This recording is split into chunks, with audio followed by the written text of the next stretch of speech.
Mua kiusattiin koulussa monta vuotta. Jäljet siitä näkyy vielä tänä päivänä. Mun itsetunto on heikko. Mä vertaan itseäni jatkuvasti muihin. Mä en viihdy suurissa ihmisjoukoissa. Väkimäärä muistuttaa liikaa kouluajoista, silloisista kiusaajista ja katsojista ympärillä. Mä tavallaan myös pelkään ihmisiä, torjutuksi tulemista. Pelkään, etten sovi joukkoon, kuten en sopinut koulussakaan. Oon luonteeltani hiljainen ja syrjään vetäytyvä. Viihdyn parhaiten yksin, sillä en oikeastaan uskalla luottaa keneenkään. Ei mulla ollut kouluaikanakaan ketään. Oikeasta ystävästä en uskalla edes haaveilla. Mä toivon monesti, että voisin unohtaa tapahtuneen.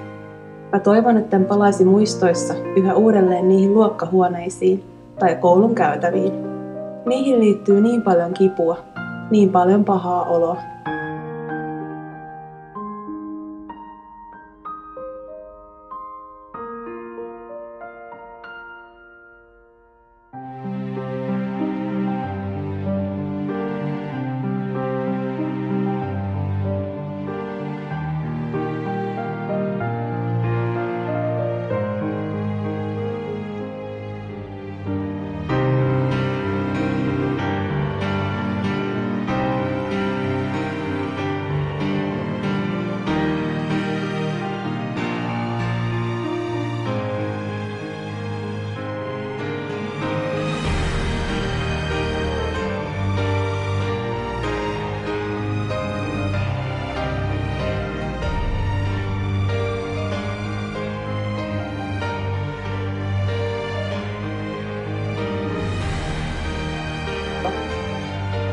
Tuntuu, ettei muistot edes haalistu, vaikka aikaa onkin kulunut. Ne ei toki pyöri mielessä jatkuvasti ja pystyn elämään mun elämää, mutta ne muistuttaa itsessään ihan arkisissa jutuissa, kuten kaupungilla, vaikka kaupassa.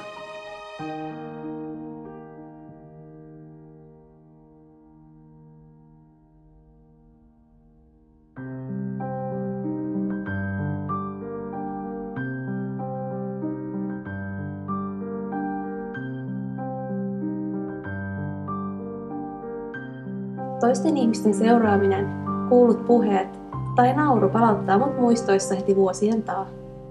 Vaikka mä tiedän, ettei ne tarkoita mua, en voi sille mitään. Muistot kysyy.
Yksi hyvä puoli tässä kuitenkin on.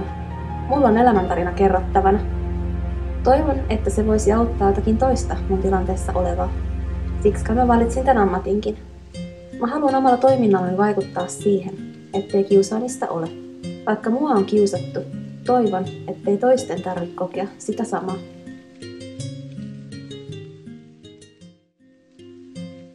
Minne ikinä mä menen, nostan katseen, uskon uudelleen.